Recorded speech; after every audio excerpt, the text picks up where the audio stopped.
अगर आपकी गाड़ी में P0304 फॉल्ट कोड आ रहा है तो इसका मतलब है सिलेंडर 4 मिसफायर हो रहा है, यानी आपकी इंजन परफॉर्मेंस खतरे में है। 5 इम्पोर्टेंट पॉइंट। 1. P0304 का मतलब है कि सिलेंडर नंबर 4 सही से फायर नहीं कर रहा। 2. सिम्टम्स: पिकअप कम होना, इंजन वाइब्रेशन बढ़ना और फ्यूल इकोनॉमी खराब होना।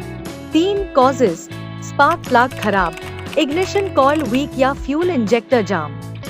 4. सबसे पहले स्पार्क प्लग और कॉइल चेक करो, फिर इंजेक्टर की सफाई करो।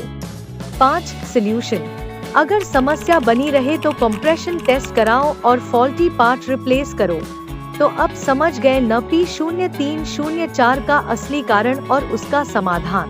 क्या आपकी गाड़ी में कभी मिसफायर प्रॉब्लम आई है?